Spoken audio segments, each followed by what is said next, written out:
নমস্কার, আমি অ্যাস্ট্রোলজি শ্রী তাপস আচার্য আমার ইউটিউব চ্যানেলে আপনাদের সবাইকে স্বাগতম। 2024 এপ্রিল মাস বৃষ রাশির ভাগ্যফল কি বলছে। বৃষ রাশির ভাগ্য কিন্তু খুব প্রসন্ন এবং খুবই ভালো, কারণ প্রতিটা ব্যক্তি চায় তার জীবনে সে কিছু একটা করুক। তেমনই এই বৃষ রাশির জাতক বা জাতিকারা আধ্যাত্মিক চেতনাবোধ এবং খুব পার্সোনাল টাইম এরা চলতে পছন্দ করে, খুব রেসপেক্টেড এরা জীবন ধারণ করে।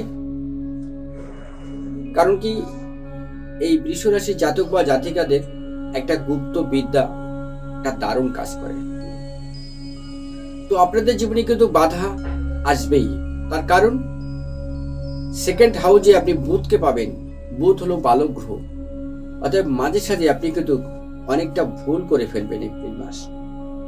তবে বৃষ রাশির জাতক বা জাতিকাদের যদি কেরিয়ারে ফোকাস আনতে হয়, যদি আপনার জীবনে উন্নতি পথ শিওরে উঠতে হয়, যদি আপনি চাকরি করতে চান, ব্যবসায় উন্নতি করতে চান, যদি বিদ্যায় পারদর্শী হতে চান, জীবনে কিছু করবেন এরকম যদি আপনার চিন্তা ভাবনা থাকে, তাহলে কিন্তু আপনারা মা লক্ষ্মীকে কিন্তু পুজো পাঠ করবেন।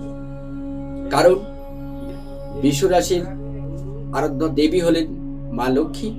তো আপনারা যদি মা লক্ষ্মীকে পুজো পাঠ করে তাকে তুষ্ট করতে পারেন, তাহলে কিন্তু আপনাদের জীবন অন্যরকম ভাবে চলবে। আপনাদের সমস্ত বাধা অতিক্রম করে আপনারা আপনাদের ঠিক জায়গায় আপনারা কিন্তু পৌঁছতে পারবেন।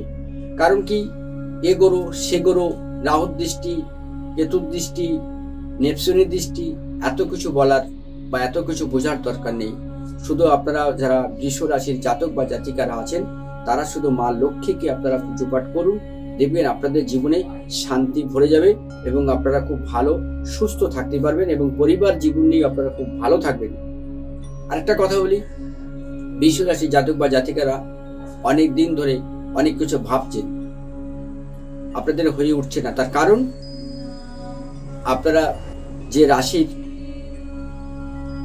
অধিপতি শুক্র, এবং এই শুক্র কিন্তু মা লক্ষ্মীকে ভীষণ পছন্দ করেন এবং এনাকেই কিন্তু ইষ্ট দেবী হিসাবে এরা কিন্তু মানেন। যদি আপনি এটা মানতে পারেন, তাহলে কিন্তু আপনাদের জীবনে কিন্তু দারুণ উন্নতির পথ আপনারা দেখতে পাবেন। তবে আজকে এই পর্যন্ত, নমস্কার, সবাই ভালো থাকুন।